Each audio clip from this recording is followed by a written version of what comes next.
You know, I think I'm gonna fix something. There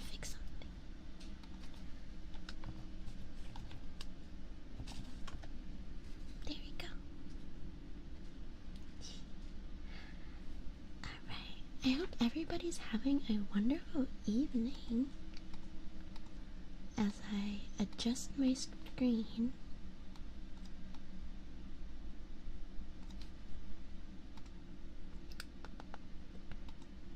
I think the kitsune should go.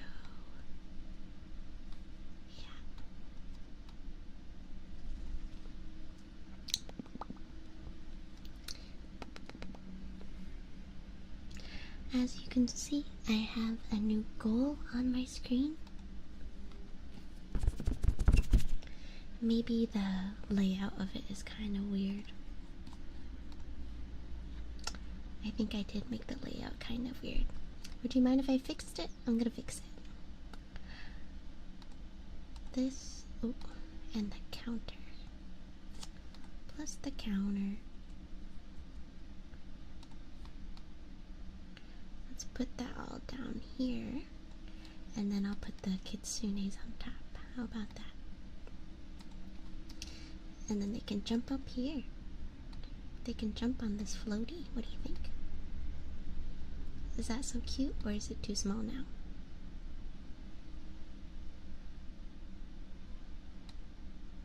Are they too small now, you think? Yeah.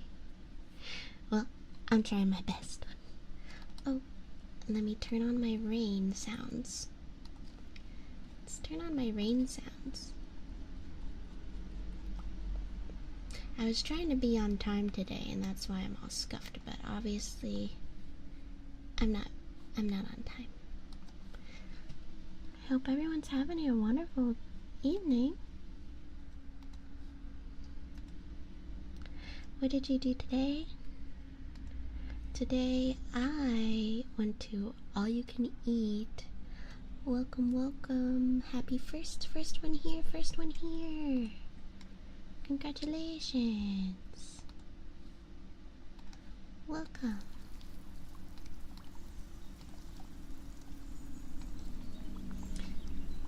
How are you? How are you? Today, I hung out with my best friend. She can't come to my birthday party, so we made a day today to hang out. Made time today to hang out. Yeah, we made time today to hang out. And we went to a new conveyor belt sushi place that opened up around me. It was phenomenal. I ate so much food. Ate so much good food. So much good food.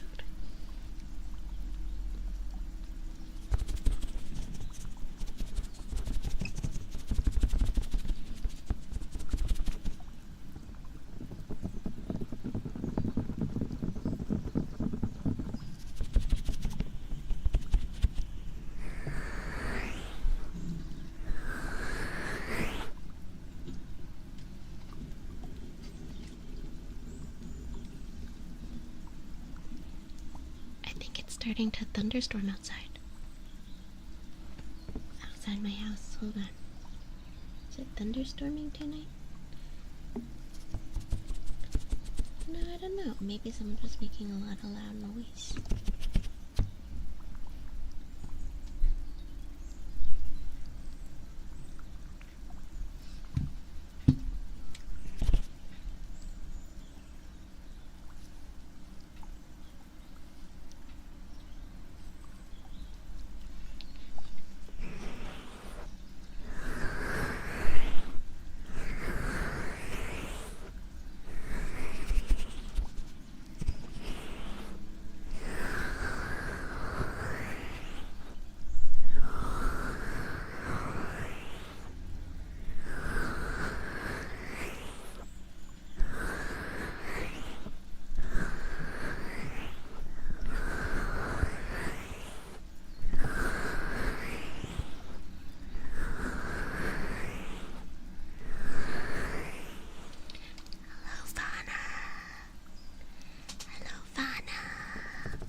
hit the wrong button.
Welcome back. I'm so sorry. I did not mean to give you a jump scare. Jump scare. Jump scare.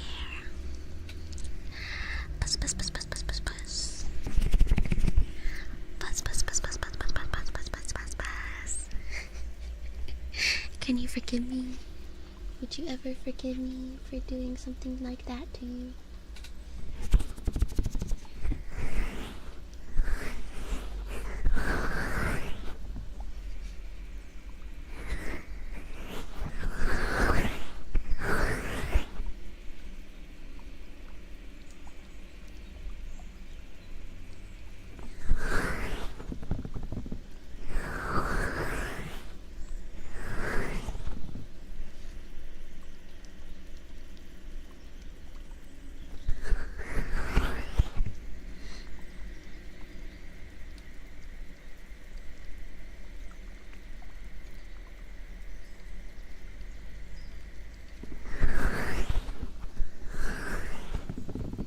I hope everyone's having a wonderful day. Yeah, so today I went to get to you can eat sushi, and that was so fun.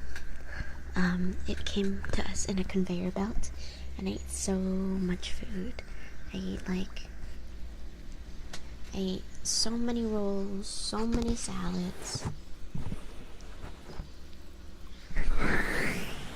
so much sashimi, had ice cream. Yeah, we should all go together. It was so much fun. But it just had its grand opening like a couple weeks ago. And also, thank you for redeeming. Hold on. Okay. Thank you, Papa, for redeeming. For redeeming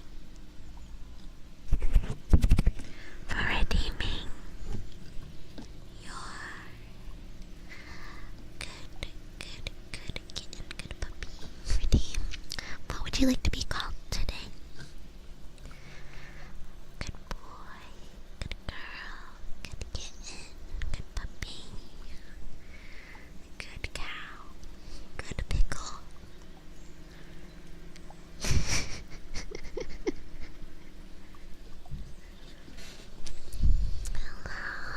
Hello, my sweet kitten. You've been so good today.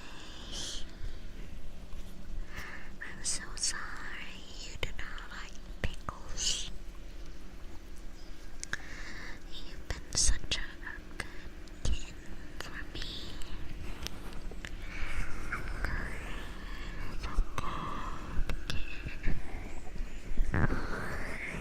Such a good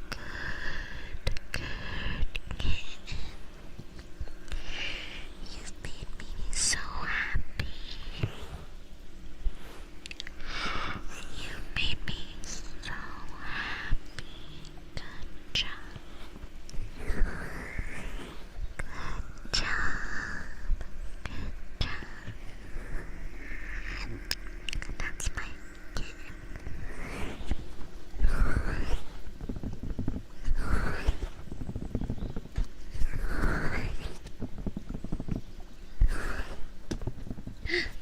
Hold on, my cats are doing something.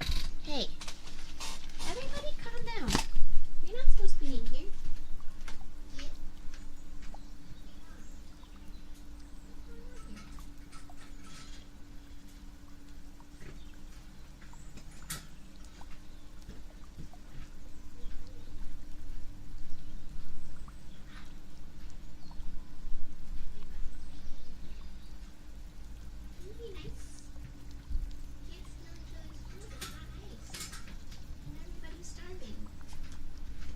She's still your food, bud? I'm sorry. I'm so sorry.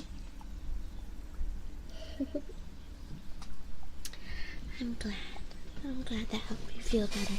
I'm sorry about my squeaky chair and my kitty cat interruption. They were not being good kitties.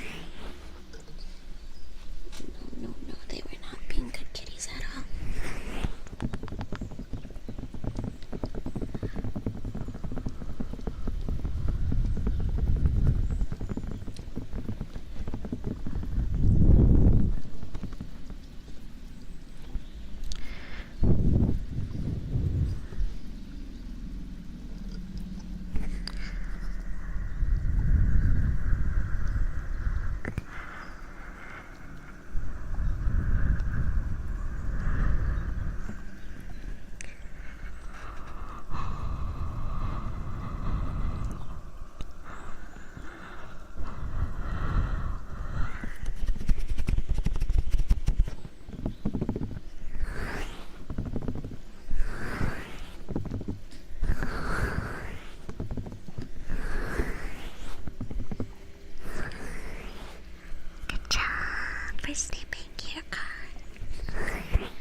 Oh, I think.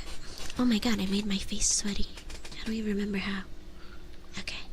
I made a Google Doc about all my commands, but I don't think I uploaded it. Let me look for that. I've been such a bad streamer. Such a bad streamer. Where did I put it? I made it all pretty and everything. Oh, you know what? I made it on Canva. And then I didn't upload it. So why not when I look on Canva? Bruh. I can't. Anyways, it's gone. Anyways, she's not here. Unless I did upload it.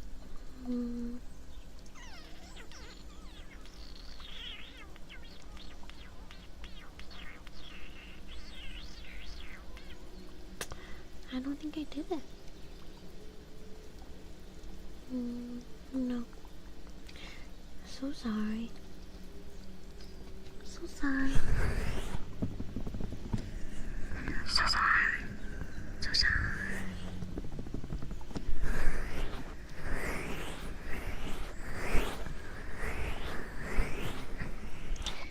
Next time.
I'm so sorry. I'm back.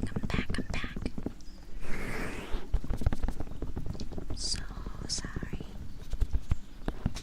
So sorry.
Nothing much.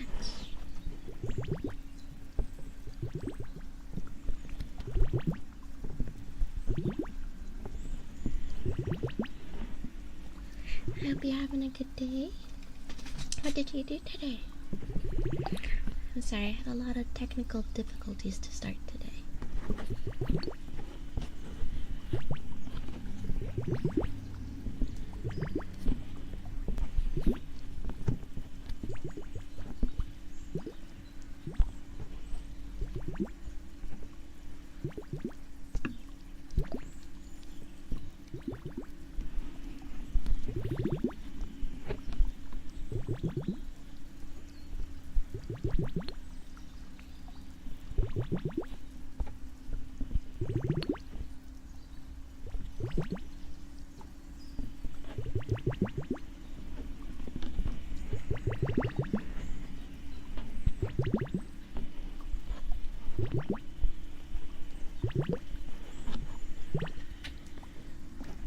Laundry.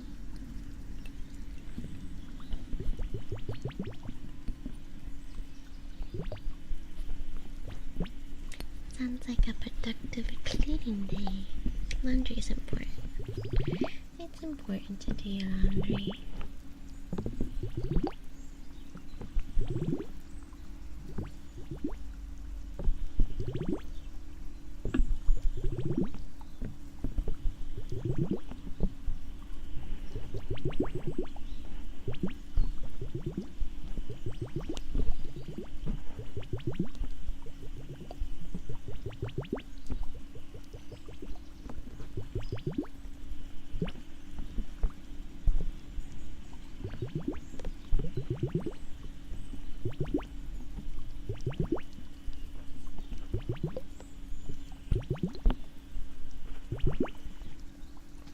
Today I had all-you-can-eat sushi, and it was conveyor belt style.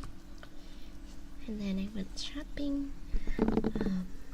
I bought a cake stand that spins so it'll be easier to decorate, and also some scrapers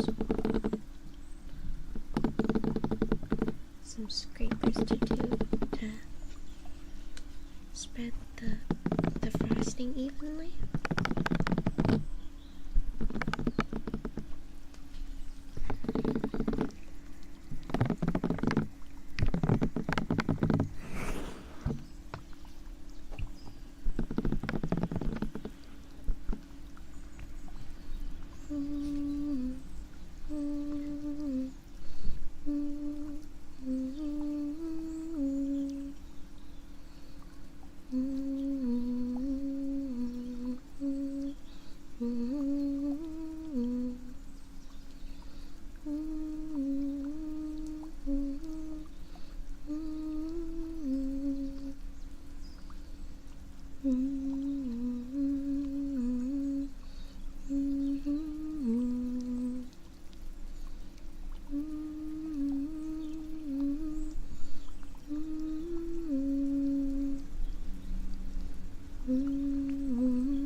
Well, the weekend prices.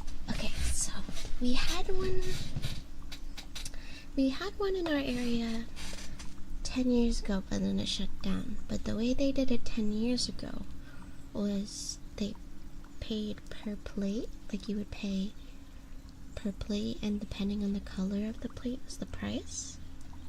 But for the all-you-can-eat now, for the new place, it's a set fee. So on the weekends it's $40, which is pretty expensive, but during the weekday it ends up being like 28 or maybe 30, which I think is reasonable for all you can eat, because otherwise that would just be an entree, right? And then if you get drinks like a soda, it's $3 extra, but free refills. So unlimited soda if you really think about it. Yeah, exactly. So pretty much I ate so good. I was so full. And so we got there right when it opened because it's brand new. It's brand new.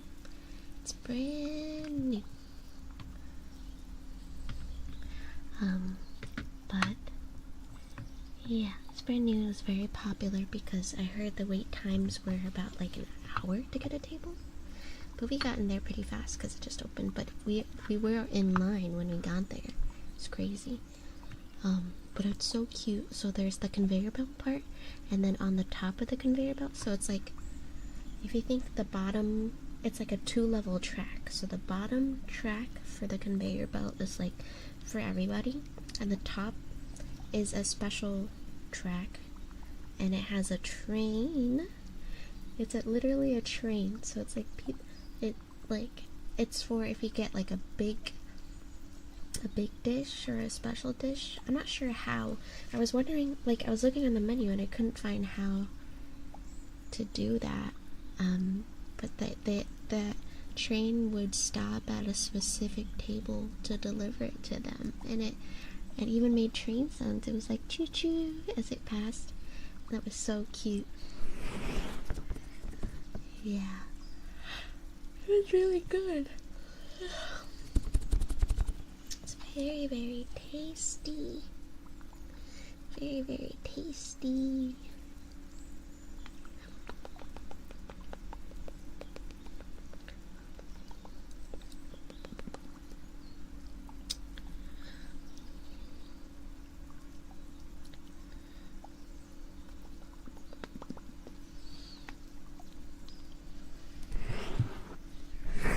What's your favorite sushi roll?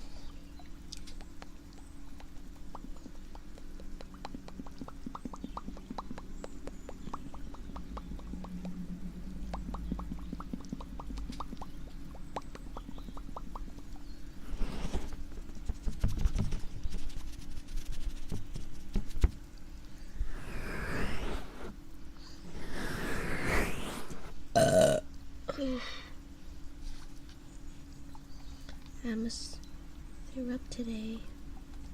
I was at my limit, and then there was one last piece of sushi that came, and it came after my ice cream. after my ice cream, and I was like, shit. But it was just like a fruit roll. It was like a mango roll. There's no fish, just mango. I took a bite and I almost threw up. Not because it was nasty, but it was because my body was like, literally, please, no more food. It's hard to say since every place you go has different names. But it's hard to go wrong with anything tempura or grilled eel, especially with jalapenos and those crunchy ball things. Yeah, I know exactly what you mean. I love eel. I love eel. Eel is delicious.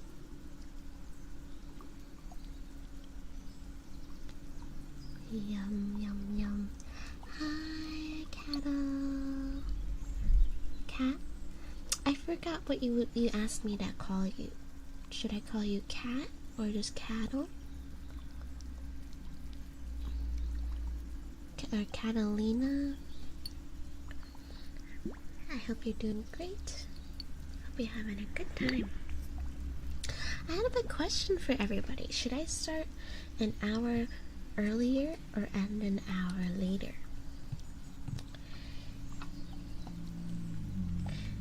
I'll put a poll.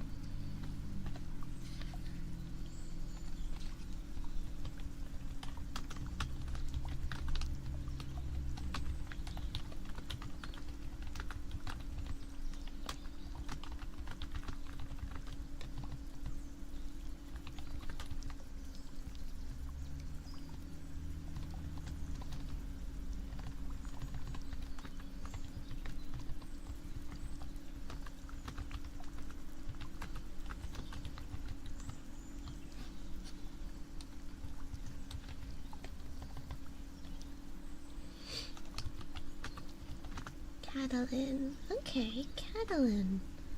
That's so pretty.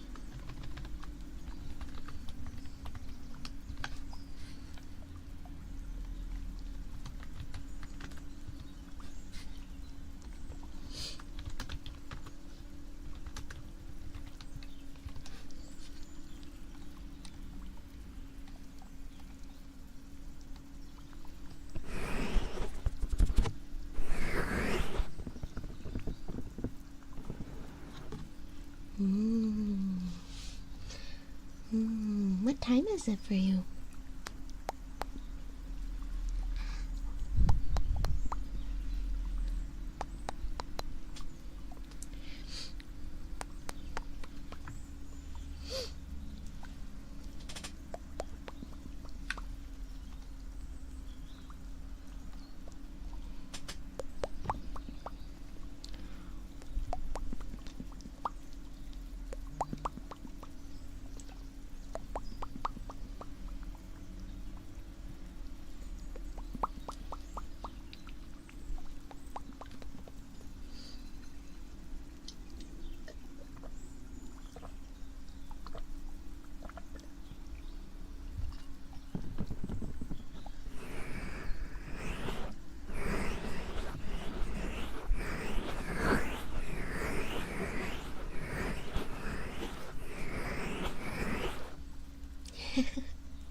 Two 2:20 a.m. 2:20 a.m. Is that when you normally go to bed? Or if I started earlier, would you join me earlier? Hi, Foxy. If I started earlier, Cat, would you join earlier? Or do you like it the way it is? It's 4:20 right now.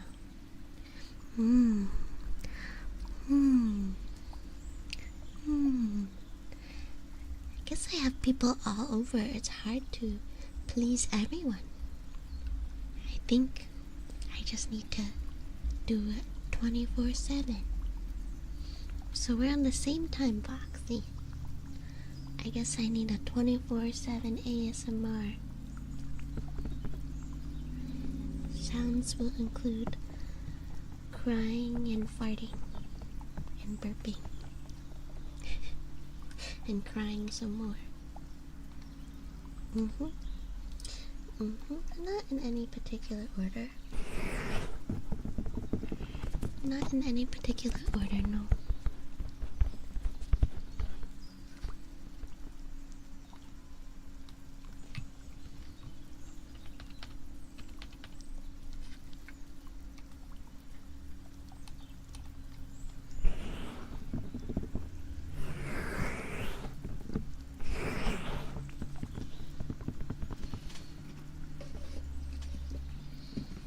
I wish I could. I wish I could. I wish I could do that. One day, if I make enough money streaming or otherwise, then one day I can have a 24-hour stream.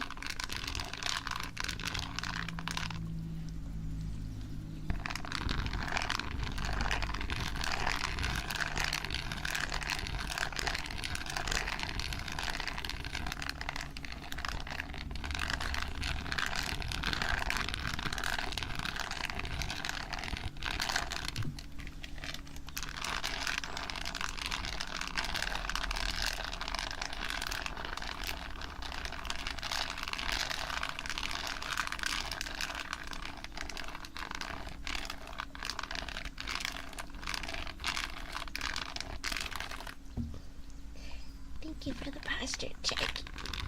I'm crisscross applesauce back straight right now.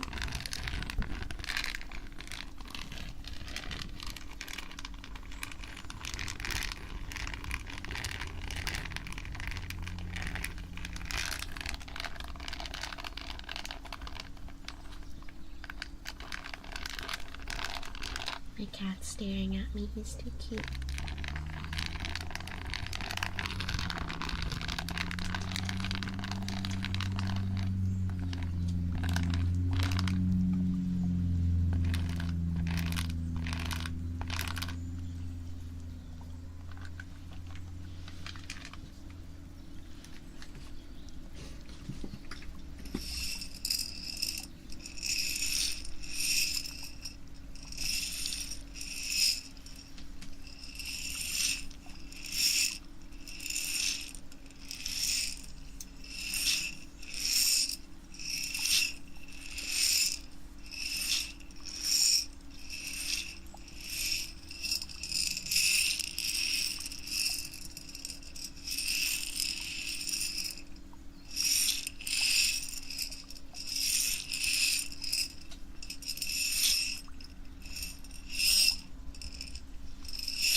Hi buddy, what's wrong?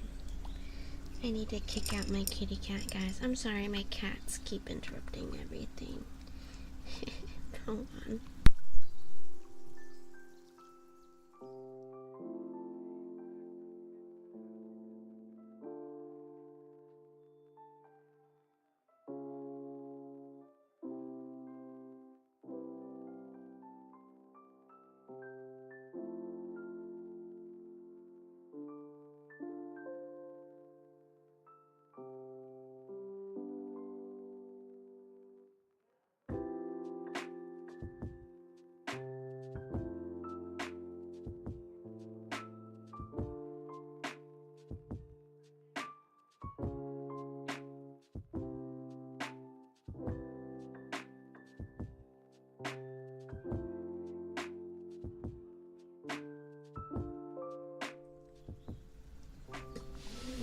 They're really acting up today extra. I'm not sure what it is. They're just being extra.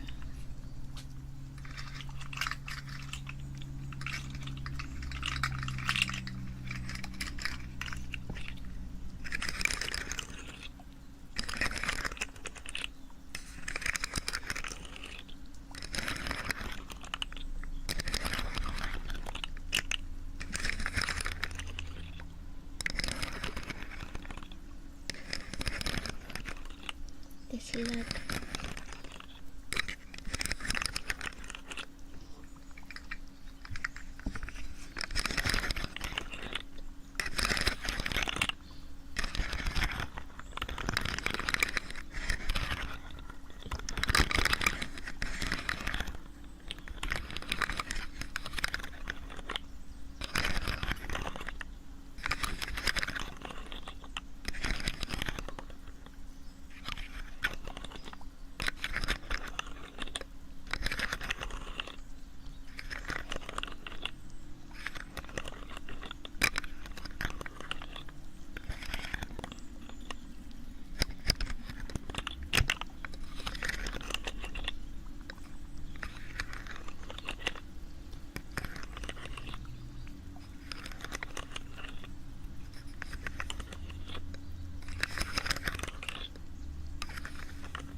Oh my goodness.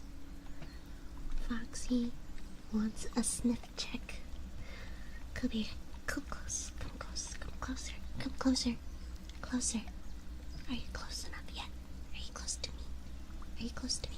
Come here. It's your sniff check.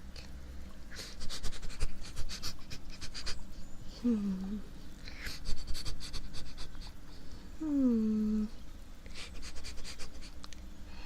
I don't know. It smells smelly. It smells kind of smelly. What am I smelling?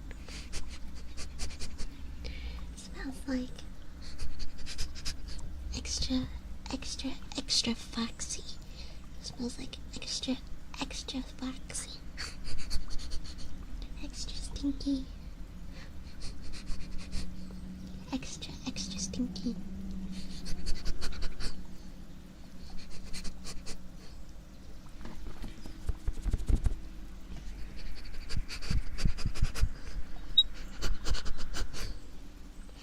Stinky.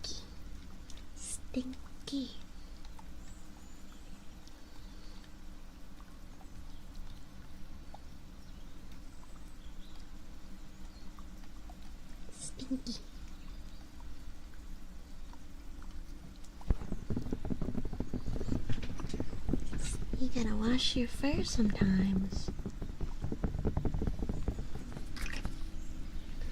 You gotta.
Skin Derma. Is this an ad? Is this an ad? Is this an advertisement? Welcome. Since this is a ASMR stream, I get to spell out your name and give you some kisses. So welcome in.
You hear my cat?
Oh no.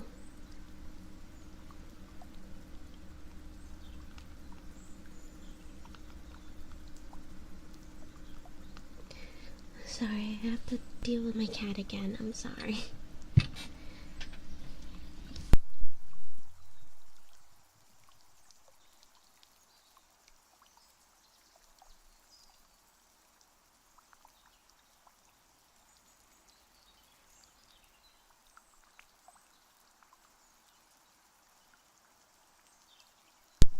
Yeah.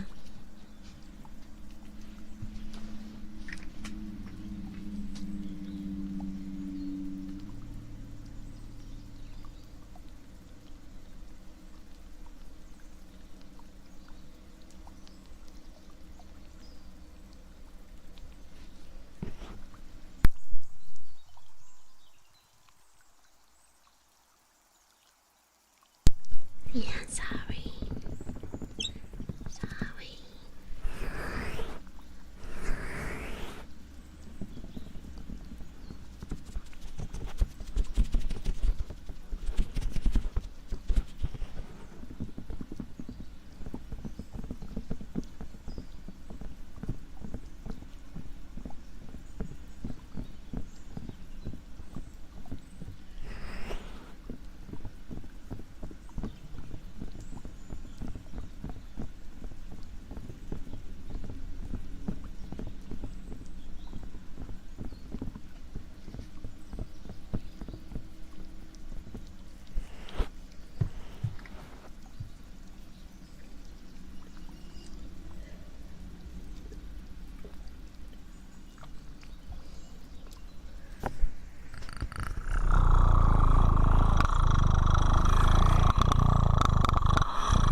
my goodness. I'm sorry, I have to get up, mate. I'm so sweaty. It's hot. It's very warm.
Oh my gosh. That was like a 1, 2, 3 type beat. That just came out of my mouth right now.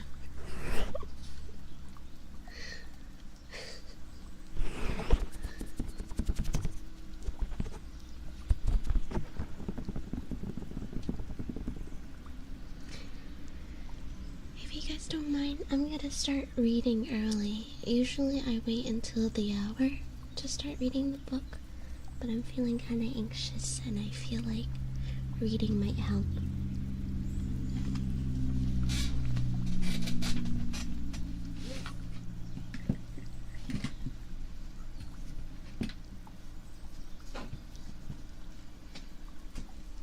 So let's continue where we left off last time.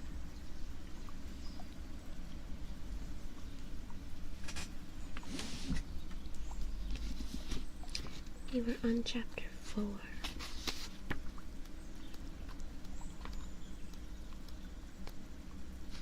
Okay.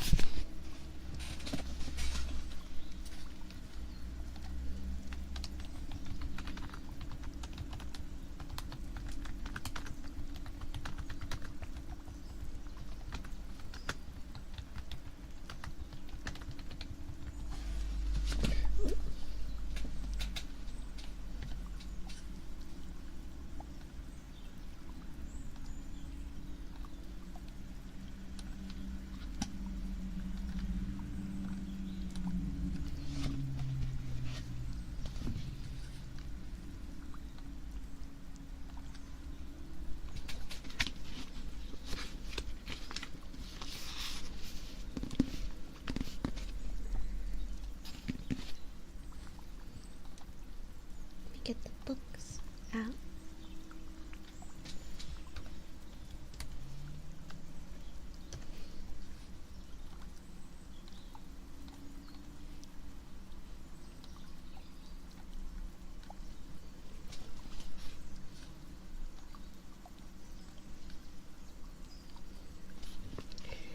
Chapter 4. I didn't know the wooden hilt of my hunting knife had gotten into my hand. The first moments were a blur, a snarling of a gigantic beast with golden fur, the shrieking of my sisters, the blistering cold cascading into the room, and my father's terror-stricken face. Not a Martax, I realized, though the relief was short-lived. The beast had to be as large as a horse, and while his body was somewhat feline, his head was distinctly wolfish. I didn't know what to make of the curled, elk-like horns that protruded from his head. But lion or hound or elk, there was no doubting the damage his black dagger-like claws and yellow fangs would inflict. Had I been alone in the woods, I might have let myself be swallowed by fear, might have fallen to my knees and wept for a clean, quick death. But I didn't have room for terror, wouldn't give it an inch of space, despite my heart's wild pounding in my ears. Somehow, I wound up in front of my sisters, even as the creature reared into its hind legs and bellowed through the maw of its fangs, full fangs. Murderer! It was another word that echoed through me. Fairy. Those ridiculous wards on our threshold were as good as cobwebs against him. I should have asked the mercenary how she'd killed that fairy, but the beast's thick neck, that looked like a good home for my knife. I dared a glance over my shoulder. My sister screamed, kneeling against the wall of their hearth. My father crouched in front of them, another body for me to defend. Stupidly, I took another step forward, toward the fairy, keeping the table between us, fighting the shaking in my hand. My bow and quiver were across the room, past the beast. I'd have to get around him to reach the ash arrow, and buy myself enough time to fire it. Murderers! The beast roared again, hackles raised. Please, my father babbled from behind me, failing to find it in himself to come to my side. Whatever we have done, we did so unknowingly, and we didn't kill anyone, Nesta added, choking on her sobs, arm lifted over her head as if that tiny iron bracelet would do anything against the creature. I snatched another dinner knife off the table, the best I could do unless I found a way to get to the quiver. Get out, I snapped at the creature banishing the knives before me. No iron in sight that I could use as a weapon, unless I chucked my sister's bracelets at him. Get out and be gone. With my trembling hands, I could barely keep my grip on the hilts. A nail. I'd take a damned iron nail if it were available.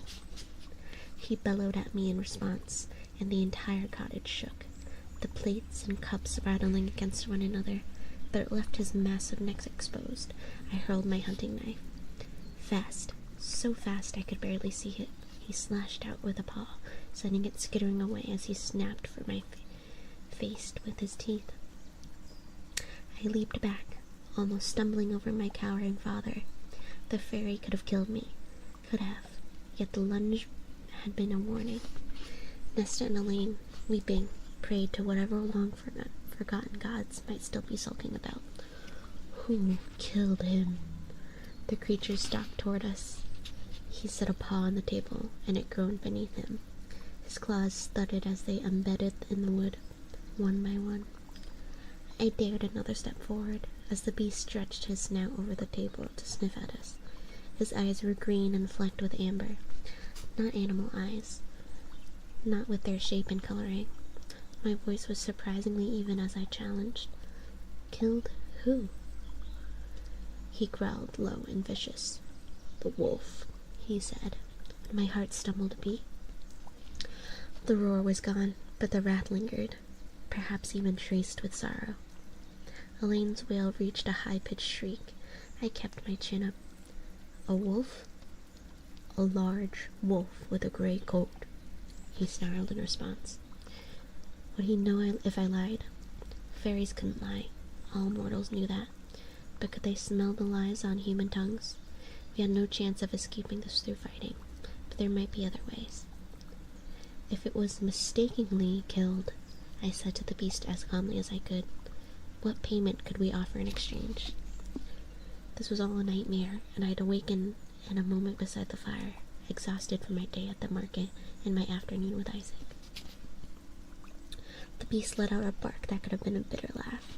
He pushed off the table and paced in a small circle before the shattered door. The cold was so intense that I shivered. The payment you must offer is the one demanded by the treaty between our realms. For a wolf, I retorted, and my father murmured my name in warning. Feyre. I had vague memories of being read the treaty during my childhood lessons, but could recall nothing about wolves. The beast whirled on me. Who killed the wolf? I stared into those jade eyes. I did. He blinked and glanced at my sisters, then back at me, at my thinness, no doubt, seeing only my frailness instead. Surely you lied to save them. We didn't kill anything, Elaine wept. Please, please spare us. Nesta hushed her sharply through her own sobbing, but pushed Elaine farther behind her. My chest caved in at the sight of it. My father climbed to his feet, grunting at the pain in his leg as he bobbled. But before he could limp toward me, I repeated, I killed it. The beast had been sniffing at my sisters studied me. I squared my shoulders. I sold its hide at the market today. If I had known it was a fairy, I wouldn't have touched it. Liar, he snarled. You knew. You would have been more tempted to slaughter it had you known it was one of my kind. True, true, true. Can you blame me? Did it attack you? Were you provoked? I opened my mouth to say yes, but... No, I said, letting out a snarl out of my own. But considering all that your kind has done to us, considering what your kind still likes to do to us, even if I had known beyond a doubt, it was deserved. Better to die with my chin held high than groveling like a cowering worm. Even if his answering growl was the definition of wrath and rage, the firelight shone upon his exposed fangs, and I wondered how they'd feel in my throat, and how loudly my sisters would scream before they too died. But I knew with a sudden uncoiling clarity that Nesta would buy Elaine time to run, not my father, whom she resented with her entire steely heart. Not me, because Nesta had always known and hated that she and I were two sides of the same coin, and that I could fight my own battles. But Elaine, the flower grower, the gentle heart, Nesta would go down swinging for her. It was a flash of understanding that had me angling my remaining knife at the beast. What is it the payment of the treaty requires? His eyes didn't leave my face as he said, a life for a life. Any unprovoked attacks on fairy kind by humans are to be paid only by a human life in exchange. My sisters quieted their weeping. The mercenary in town had killed a fairy, but had attacked her first. I didn't know, I said. Didn't know about that part of the treaty.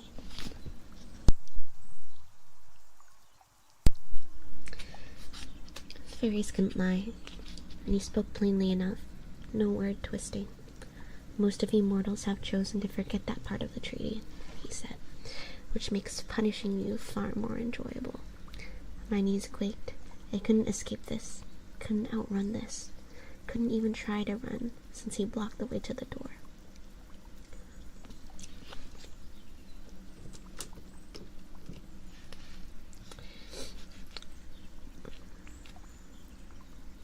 Do it outside, I said. I whispered, my voice trembling. Not here. Not where my family would have to wash away my blood and gore. If he even let them live. The fairy huffed a vicious laugh.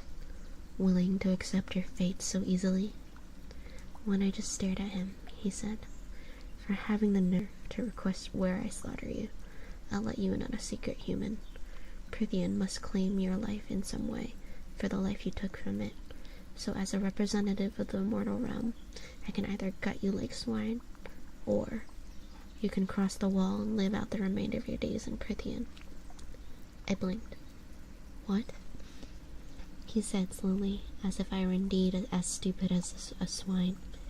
You can either die tonight, or offer your life to Prithian by living in it forever, forsaking the human realm.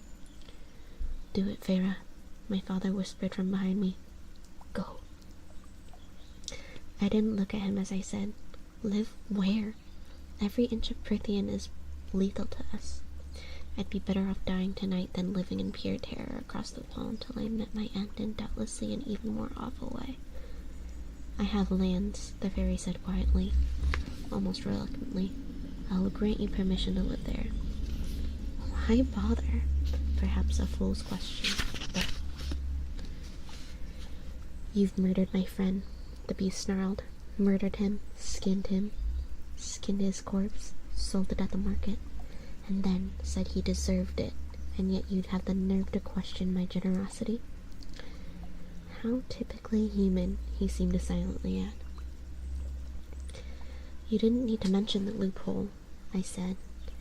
I stepped so close to the fairy's breath, heat in my face. Fairies couldn't lie, but they could omit information. The beast snarled again. Foolish of me to forget that humans have such low opinions of us. Do you humans no longer understand mercy? He said, his fangs inches from my throat. Let me make this clear for you, girl.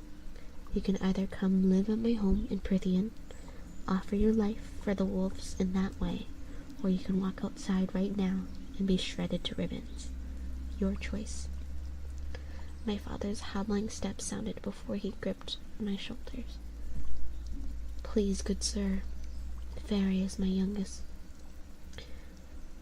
I beseech you to spare her. She's all.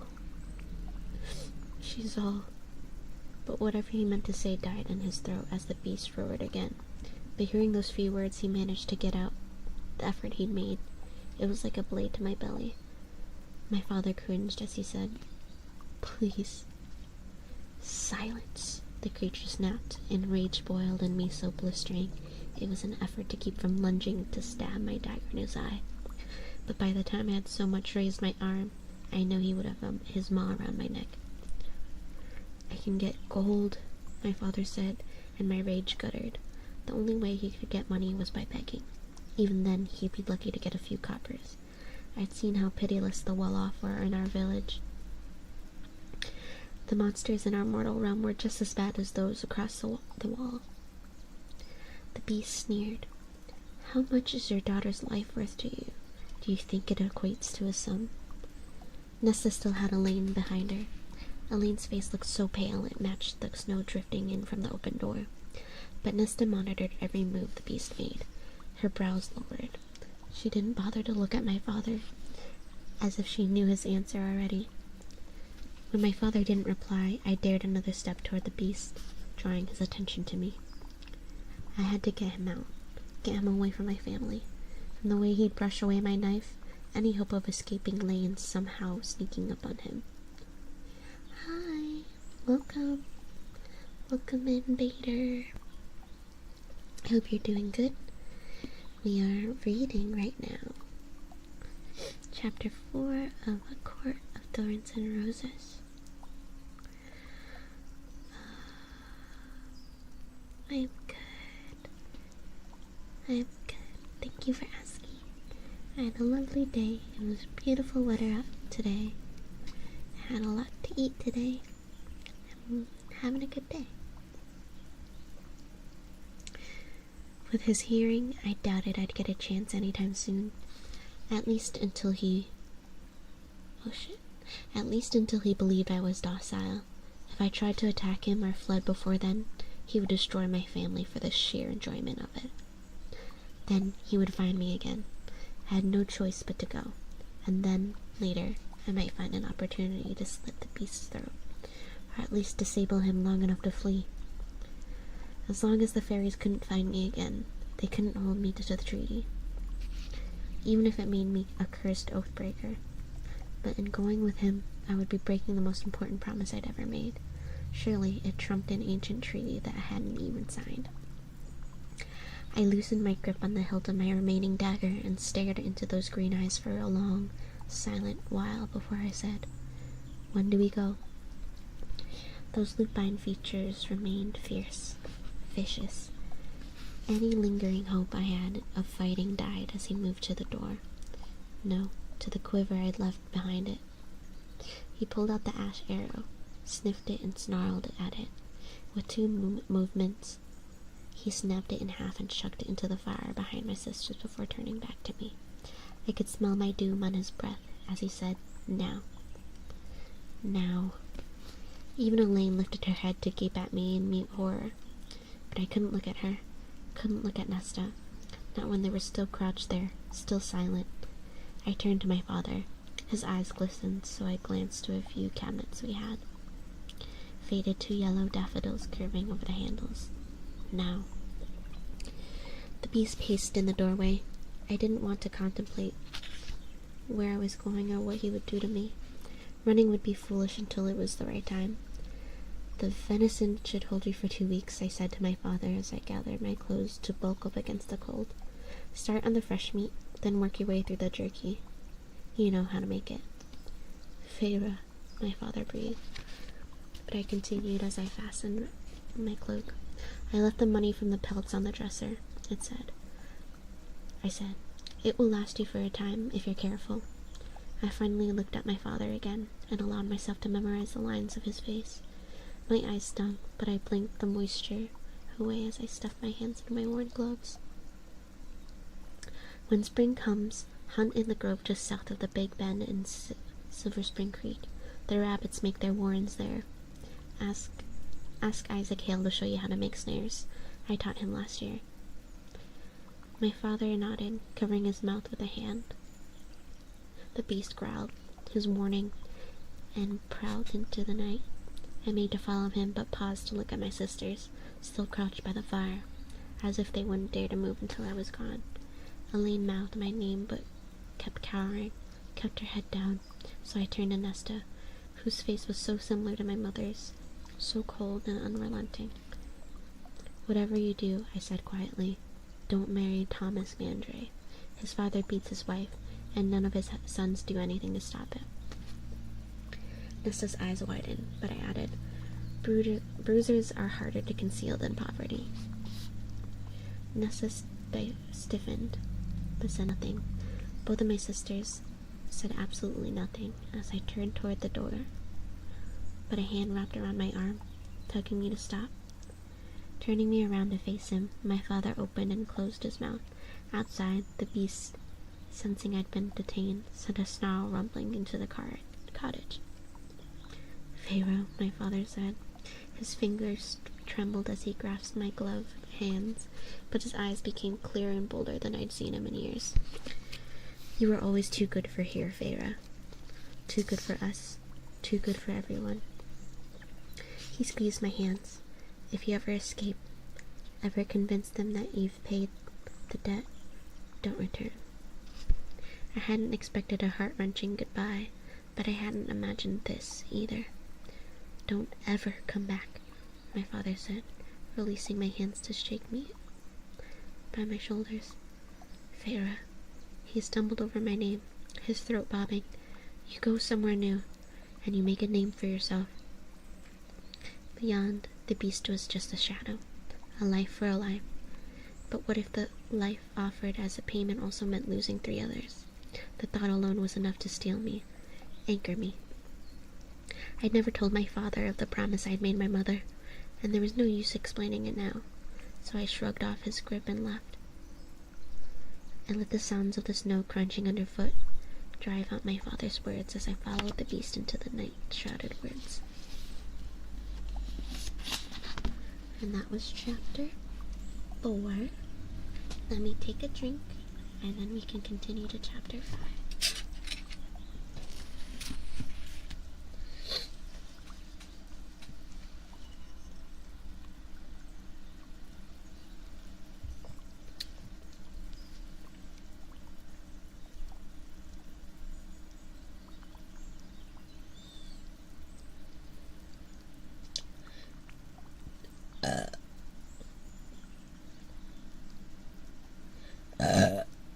Oh my goodness. Thank you. Gee, thanks.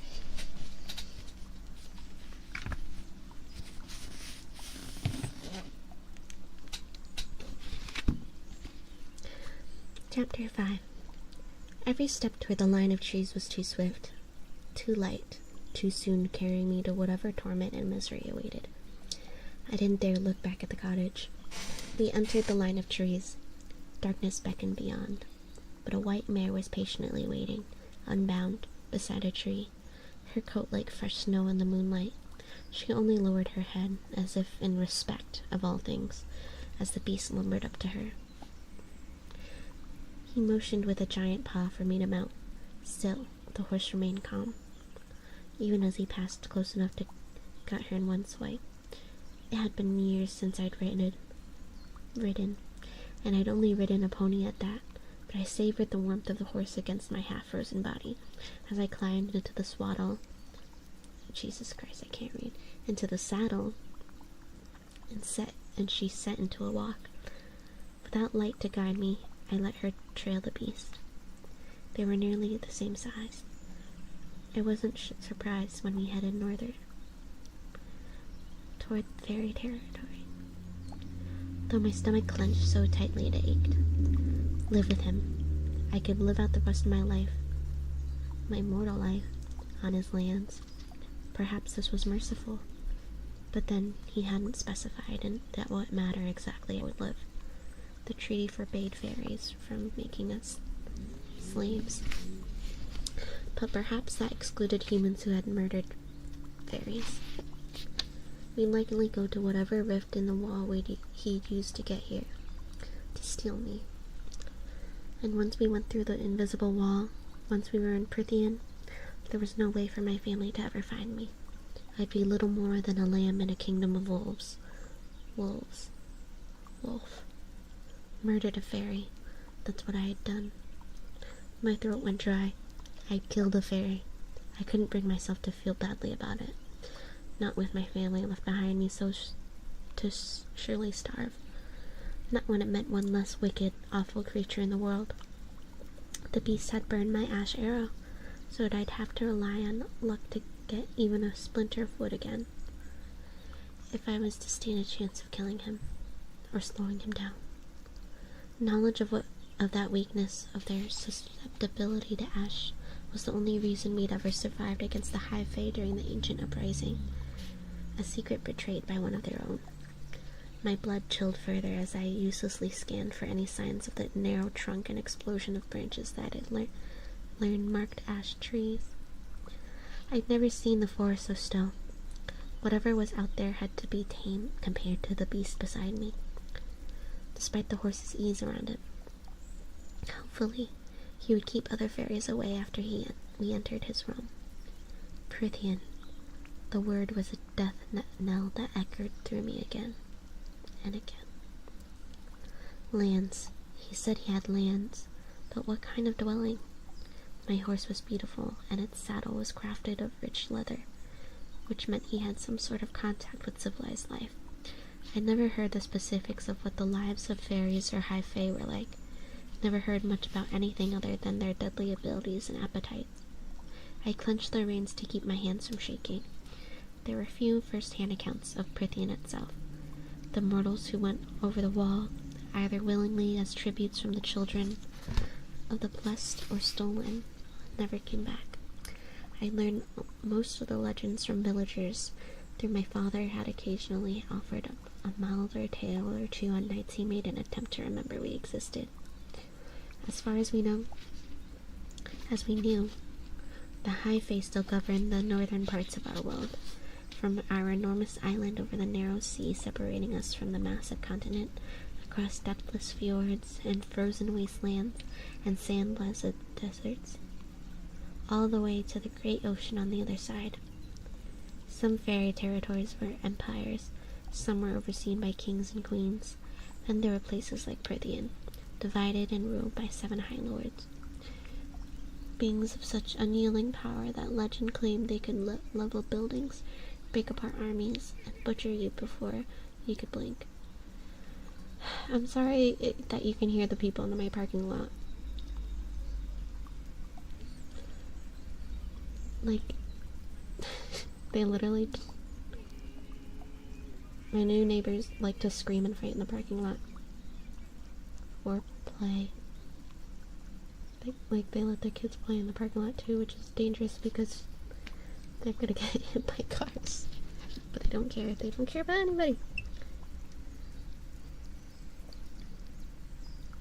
Sorry, I just popped off. It's just really frustrating because they make all sorts of noise all the time in the parking lot and through the walls. Because they're right next to me. And then the neighbors across the hall. So both of my neighbors are new. Next to me and across the hall. The neighbors across the hall have a baby. And, you know, babies cry. But I don't know if you guys heard it earlier on the mic, because I heard it get picked up on the mic. The baby shrieks. Like, shrieks. The shrillest shriek. The highest pitch all day. There is no satisfying that baby. There's no way that baby will not cry. That baby is going off 24/7. I literally don't know what to do. Every year it gets noisier and noisier. I don't know what to do. Anyways,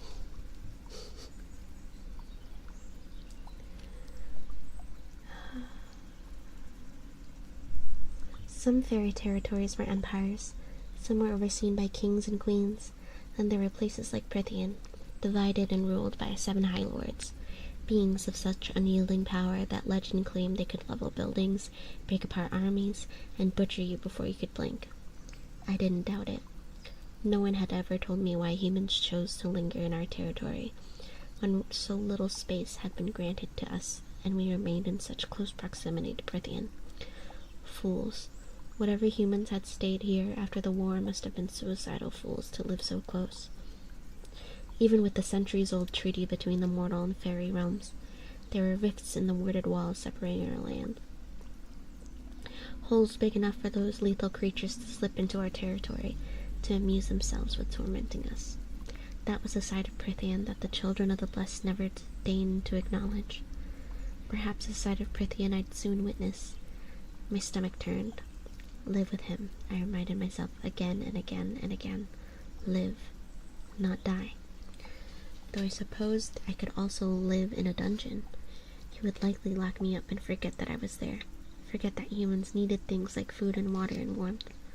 Prowling ahead of me, the beast's horn spiraled toward the night sky, and tendrils of hot breath curled from his snout. We had to make camp at some point. The border of Prithian was days away. Once we stopped, I could keep awake for an entirety of the night and never let him out of my sight. Even though he'd burned my ash arrow, I'd smuggled my remaining knife in my cloak. Maybe tonight would grant me an opportunity to use it. But it was not my own doom I contemplated as I let myself tumble into dread and rage and despair.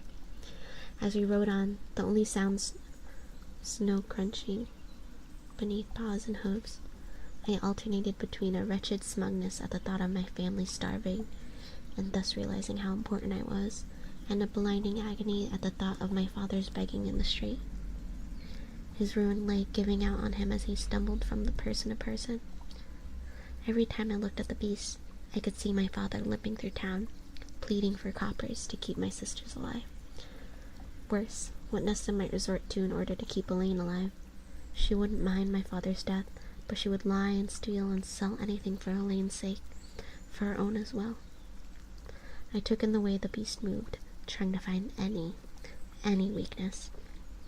I could detect none. "What manner of fairy are you?" I asked, the words nearly swallowed up by the snow and trees and star-heavy sky. He didn't bother to turn around. He didn't bother to say anything at all. Fair enough. I'd killed his friend after all. I tried again. "Do you have a name? Or anything to curse him by?" A huff of air that could have been a bitter laugh. "Does it even matter to you, human?" I didn't answer. He might very well change his mind about sparing me, but perhaps I would escape before he decided to gut me. I have to grab my family and we'd stow away on the ship and sail far away.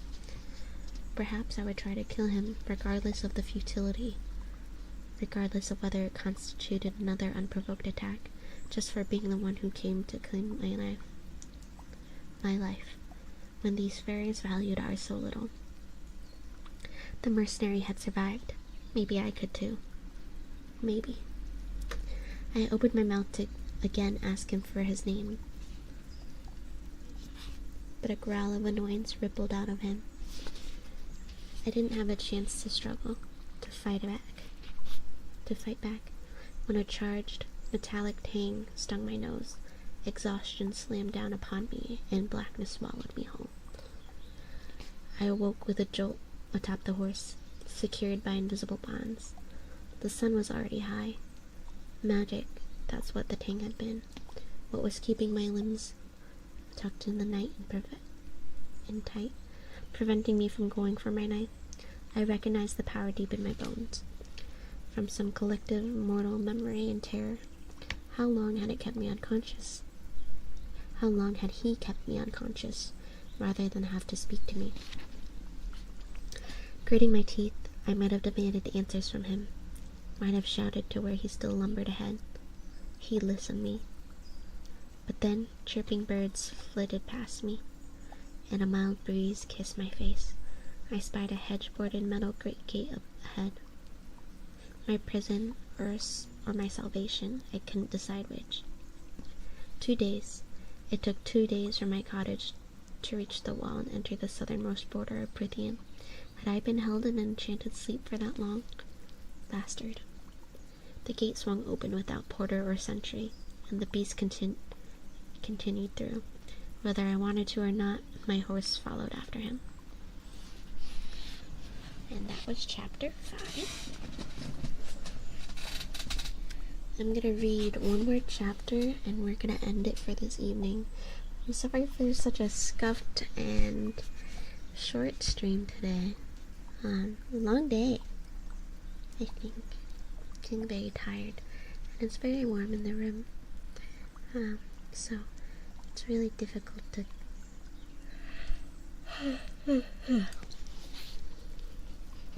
The estate sprawled across a rolling green land. I had never seen anything like it. Even our former manor couldn't compare.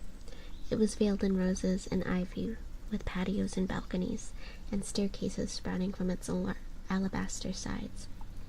The grounds were encased by woods, but stretched so far that I could barely see the distant line of the forest. So much color, so much sunlight, and movement and texture. I could barely drink it in fast enough to paint. To paint it would be useless, would never do it justice. My awe might have subdued my fear had the place not been so wholly empty and silent. Even the garden through which we walked, following a gravel path to the main doors of the house, seemed hushed and sleeping. Above the array of amethysts, irises, and pale snowdrops and butter-yellow daffodils swaying in the balmy breeze, the faint stench of metal ticked my nostrils. Of course it would be magic, because it was spring here. What wretched power did they possess to make their land so different from ours, to control the seasons and weather as if they owned them? Sweat trickled down my spine as my layers of clothes turned suffocating. I rotated my wrist and shifted in the saddle. Whatever bonds had held me were gone.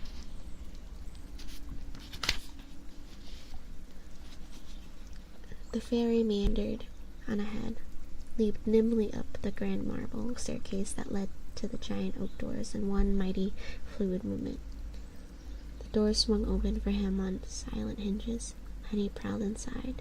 He'd planned this entire arrival, no doubt, keeping me unconscious so I didn't know where I was. Didn't know what the way home or what other deadly fairy territories might be lurking between me and the wall. I felt for my knife, but found only layers of frayed clothes. The thought of those claws pawing through my cloak to find my knife made my mouth go dry. I shoved away the fury and terror and disgust as my horse came to stop of her own accord at the foot of the stairs. The message was clear enough. The towering estate house seemed to be watching, waiting. I glanced over my shoulder toward the still open gates. If I were to bolt, it would have to be now. South. All I had to do was go south, and I would eventually make it to the wall. If I didn't encounter anything before then, I tugged on the reins, but the mare remained stationary. Even as I dug my heels into her sides, I let out a low, sharp hiss. Fine, on foot. My knees buckled as I hit the ground, bits of lightning flashing in my vision. I grasped the saddle and winced as soreness and hunger racked my senses. Now. I had to go now. I made to move, but the world was still spinning and flashing. Only a fool would run with no food and no strength. I wouldn't get half a mile like this. I wouldn't get half a mile before he caught me and tore me to ribbons, as he promised. I took a long, shuddering breath. Food. Getting food. Then running at the next opportune moment. It sounded like a solid plan. When I was steady enough to walk, I left the horse at the bottom of the stairs, taking the steps one at a time. My breath tight in my chest, I passed through the open doors and into the shadows of the house. Inside, it was more opulent. Black and white checkered marble shone at my feet, flowing to the countless doors and a sweeping staircase. A long hall stretched ahead to the giant glass doors at the other end of the house, and through them I glimpsed a second garden, grander than the one out front. No sign of a dungeon, no shouts or pleas rising up from hidden chambers below. No, just a low growl from a nearby room, so deep that it rattled the vases overflowing with fat clusters of hydrangea atop the scattered hall tables. As if in response, an open set of polished wooden doors swung wider to my left, a command to follow. My fingers shook as I rubbed my eyes.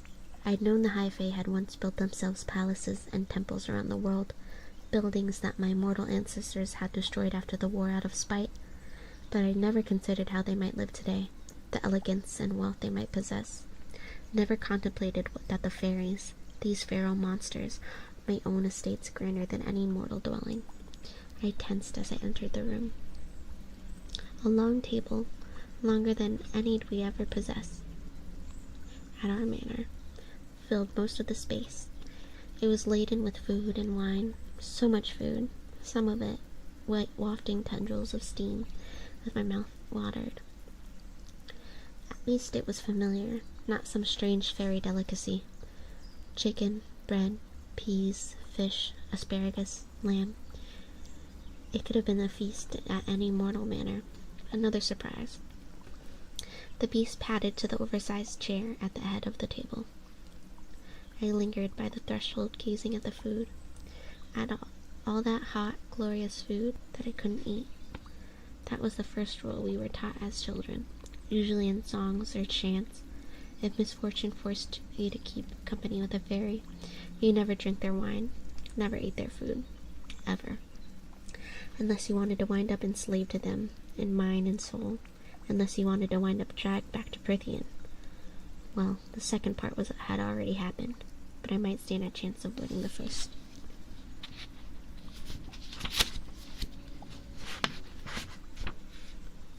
The beast plopped into the chair. Hi, Manic. Welcome, welcome. The beast plopped into the chair, the wood groaning, and in a flash, a white light turned into a golden-haired man. I stifled a cry and pushed myself against the paneled wall beside the door, feeling for the molding of the threshold, trying to gauge the distance between me and escape. The beast was not a man, not a lesser fairy. He was one of the High Fae, one of their ruling nobility, beautiful, lethal, and merciless.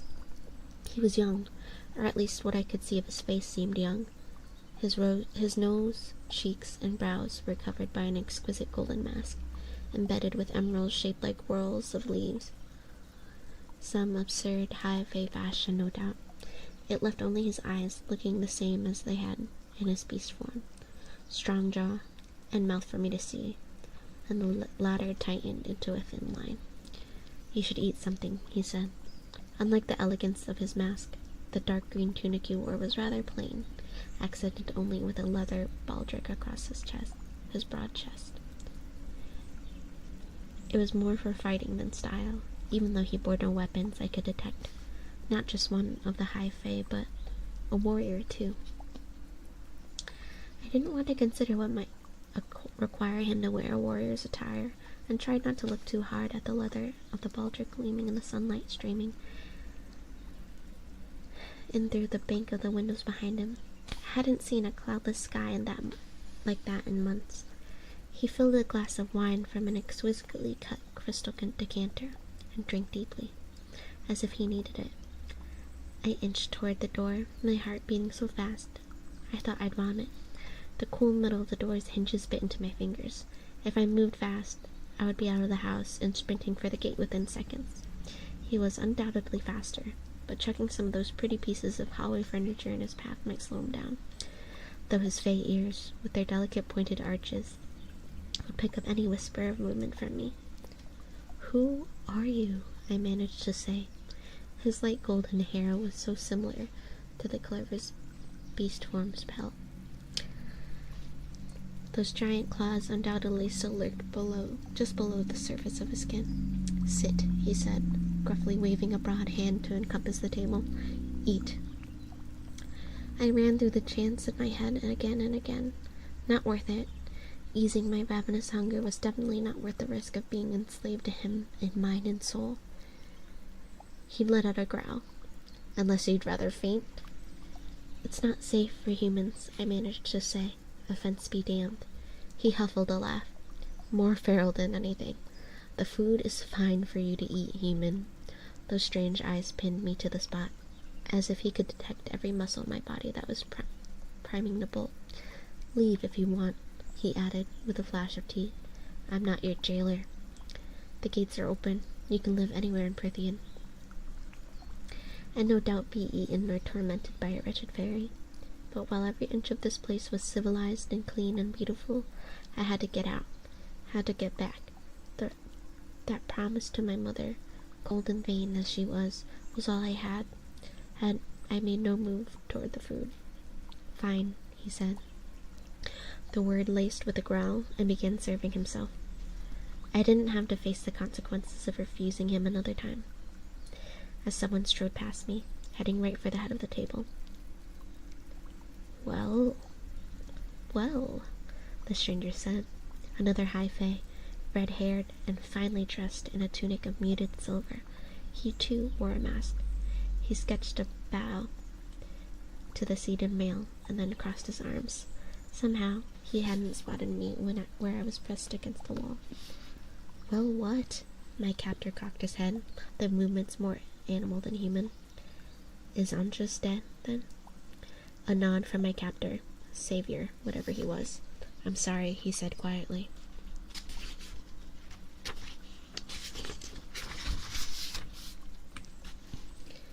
How? The stranger demanded, his knuckles white as he gripped his muscled arm. An ash arrow, said the other. His red-haired companion hissed. The treaty's summons led me to the mortal. I gave her safe haven. A girl. A mortal girl actually killed Andres. Not a question, so much as the venom-coated string of words. He glanced at the end of the table, where my empty chair stood, and the summons found the girl responsible. The golden-masked one gave a low, bitter laugh and pointed at me. The treaty's magic brought me right to her doorstep. The stranger whirled with a fluid grace. His mask was bronze and fashioned after a fox's features, concealing all but the lower half of his face, along with sorry. Along with most of what looked like a wicked slashing scar from his brow down to his jaw. It didn't hide the eye that was missing, or the carved golden aura that had replaced it, and moved as though he could use it. It fixed on me. Even from across the room, I could see his remaining russet eye widen. He sniffed once, his lips curling a bit to reveal straight white teeth, and then he turned to the other fairy. You're joking, he said quietly. That scrawny thing brought down Andres with a single ash arrow. Bastard. An absolute bastard. A pity I didn't have the arrow now, so I could shoot him instead. She admitted it, the golden-haired one said tightly, tracing the rim of his golden goblet with a finger. A long, lethal claw slid out, scraping against the metal. I fought to keep my breathing steady, especially as he added, she didn't try to deny it. The fox-masked fairy sank onto the edge of the table, the light catching in his long fire-red hair. I could understand his mask, with the brutal scar and missing eye, but the other high face seemed fine. Perhaps he wore it out of solidarity. Maybe that explained the absurd fashion. Well, the red-haired one seethed. Now we're stuck with that, thanks to your useless mercy, and you've ruined. I stepped forward, only a step. I wasn't sure what I was going to say, but being spoken about that way, I kept my mouth shut, but it was enough. Did you enjoy killing my friend, human? The red-haired one said. Did you hesitate, or was it the hatred in your heart riding you too hard to consider sparing him? It must have been so satisfying for a small mortal thing like you to take him down. The gold-haired one said nothing, but his jaw tightened. As they studied me, I reached for a knife that wasn't there. Anyway, the fox-masked one continued, facing his companion again with a sneer. He would likely laugh if I ever drew a weapon on him. Perhaps there's a way to... Lucian, my captor said quietly, the name echoing with a hint of snarl. Behave. Lucian went rigid. but he hopped off the edge of the table and bowed deeply to me. "My apologies, lady." Another choke at my expense. "I'm Lucian, courtier and emissary." He gestured to me with a flourish. "Your eyes are like stars, and your hair like burnished gold." He cocked his head, waiting for me to give him my name, but telling him anything about me, about my family, where I came from. "Her name is Feyre," said the one in charge, the beast. He must have learned my name at the cottage. Those striking green eyes met mine again, and then flicked up to the door. "Alice would take you to your room. You could use a bath and fresh clothes." I couldn't decide whether it was an insult or not. There was a firm hand at my elbow, and I flinched. A rotund, brown-haired woman in a simple brass bird mask tugged on my arm and inclined her head toward the open door behind us. Her white apron was crisp above her homespun brown dress. A servant. The mask had to be some sort of trend, then. If they cared so much about their clothes, about what even their servants wore, maybe they were shallow and vain enough for me to deceive, despite their warriors' clothes. Their master's warriors' clothes. Still, they were high fae. I would have to be clever and quiet and bide my time until I could escape. So I let Alice lead me away. Room, not cell. A small relief then. I'd barely made it a few steps before Lucian growled. "That's the hand the cauldron thought to deal us. She brought Andres down. We never should have sent him out there. None of them should have been out there. It was a fool's mission." His growl was more bitter than threatening. Could he shapeshift as well? Maybe we should just take a stand. Maybe it's time to say enough. Dump the girl somewhere. Kill her. I don't care. She's nothing but a burden here. She'd sooner put a knife in your back than talk to you, or any of us. Still here. Still here. Yes, we're gonna... When this chapter ends, we will be ending the stream for this evening.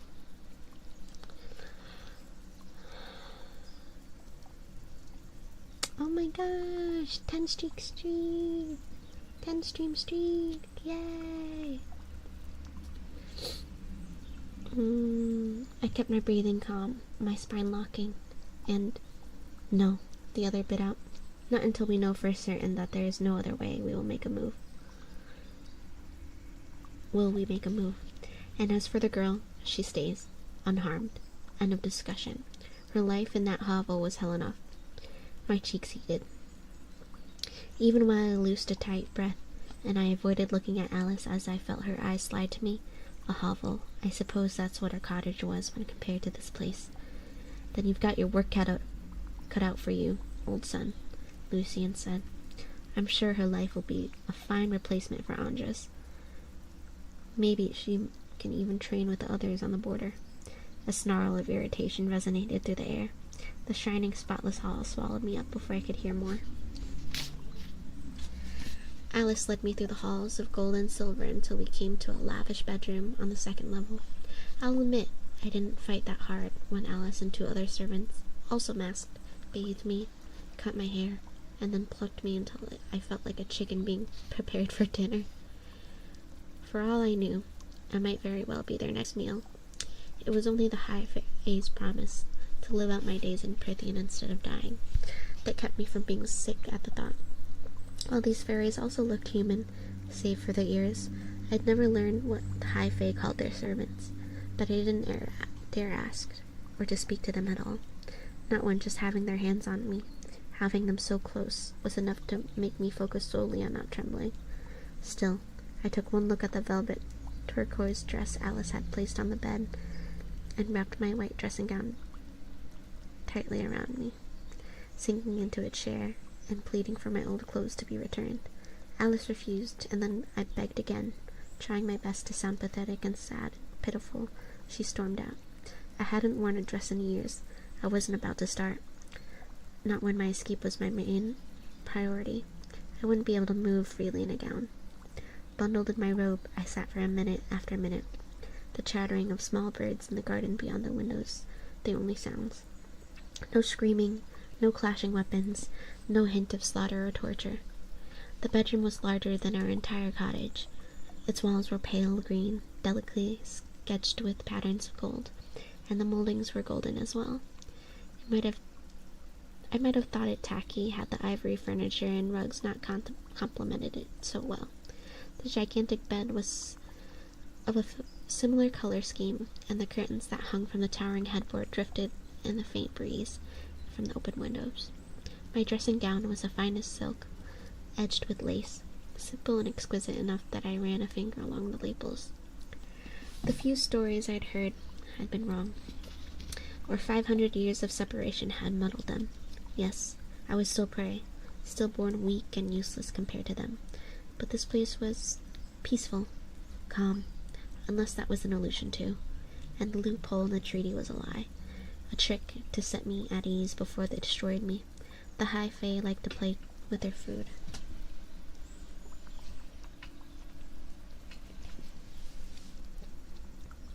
The door creaked, and Alice returned, a bundle of clothing in her hands. She lifted a sodden grayish shirt. "You want to wear this?" I gaped at the holes in the sides and sleeves. It fell apart the moment the laundress put it in the water. She held up a few scraps of brown. "Here's what's left of your pants." I clamped down on the curse building in my chest. She might be a servant, but she could easily kill me too. "Will you wear the dress now?" she demanded. I knew I should agree, but I slumped further into my seat. Alice stared at me for a moment before leaving again. She returned with trousers and a tunic that fit me well, both of them rich with color. A bit fancy, but I didn't complain when I donned the white shirt, nor when I buttoned the dark blue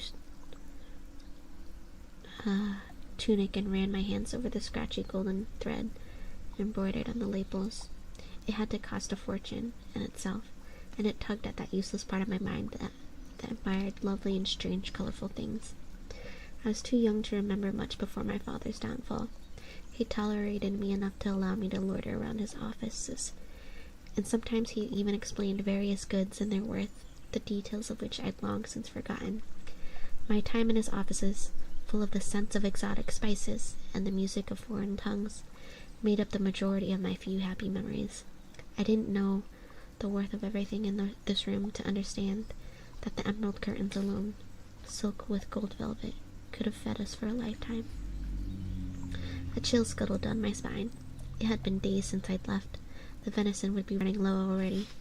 Alice herded me into a low back chair before the darkened fireplace, and I didn't fight back as she ran a comb through my hair and began braiding it.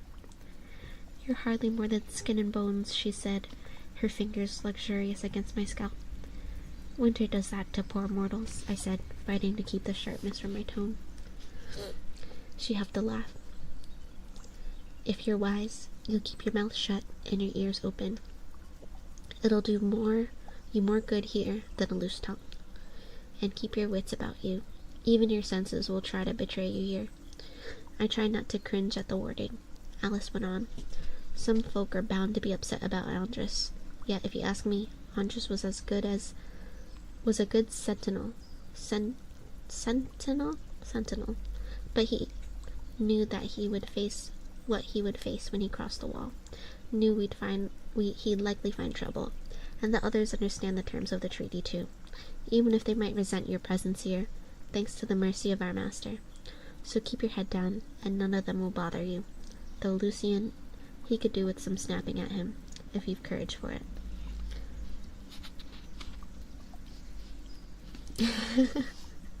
ASMR too good, just woke up in my chair with the phone on the ground. Oh no. Poor baby. You need sleep, you're so sleepy. Go brush your teeth. Unless you're hungry, go get something to eat. Get something to drink. Change into comfy clothes, brush your teeth, get settled. I didn't, and when I went to ask more about whom I should try to avoid, she had already finished with my hair and opened the door to the hall. Well, good timing of waking up. So that was the end of chapter 6. We're gonna end it a little early this evening, so let's find someone to raid. You didn't even drink anything today? Baby girl, You need to drink some water. ASAP. ASAP. It's crazy that you haven't yet. Let's find another ASM artist to raid. I like Alleyway.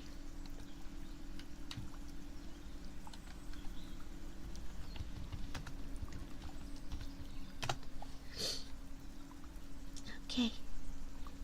Thank you everyone for coming. I love you all so much. And I will see you on Wednesday for games. Yes, have a good night. Behave. Good luck.